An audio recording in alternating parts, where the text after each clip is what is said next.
The sounds of explosions have been heard in several regions of Ukraine, Kiev, Vinnytsia, Poltava, and Chernihiv, since early this morning. Reports on Telegram indicate that the explosions may be the result of air defense activities. This week, Kiev became the target of a massive Russian attack using Iranian drones. Remember, the very fact that Russia sought help from Iran is an admission by the Kremlin that it is politically and militarily bankrupt. Iranian military officials are training Russian drone operators at a military base in Crimea, according to the New York Times. Iran agrees to ship missiles and more drones to Russia, defying the West. The self-proclaimed administration of occupied Kherson has sent out a notice to residents of the city to leave their households due to the attacks on residential buildings by Ukrainian forces. The leadership of the armed forces of Ukraine has long demanded that the Kiev regime launch an offensive toward Kherson, regardless of casualties. At noon, the Russian president gave notice of the imposition of martial law in the Donetsk and Luhansk People's Republics, Kherson and Zaporizhia. For Russia, which is losing the war on the land, this information and energy blackmail are becoming substitute weapons. Today, as in previous days, energy consumption must be very thoughtful, and the use of energy-intensive equipment should be limited during peak hours.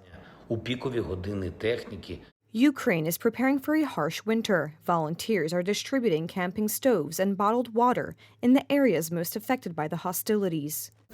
There may be neither gas nor electricity. We will burn wood and stoves to warm up and make something to eat.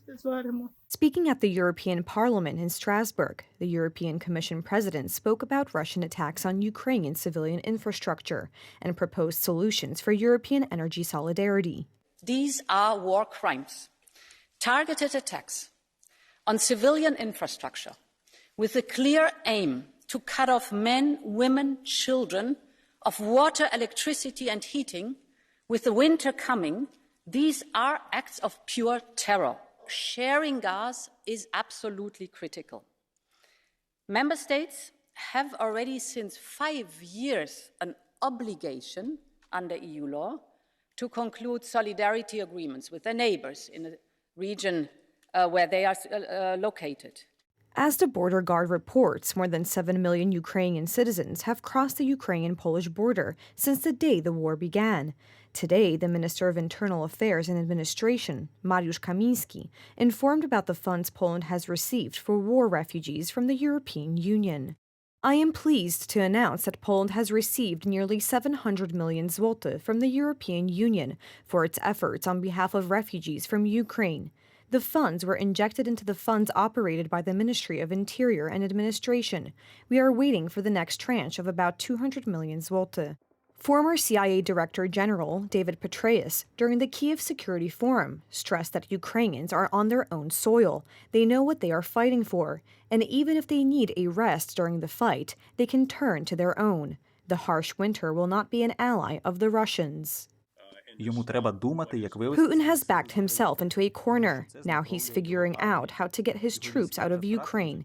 The Russians lost more people in 7 months in Ukraine than they did in 9 years of war in Afghanistan.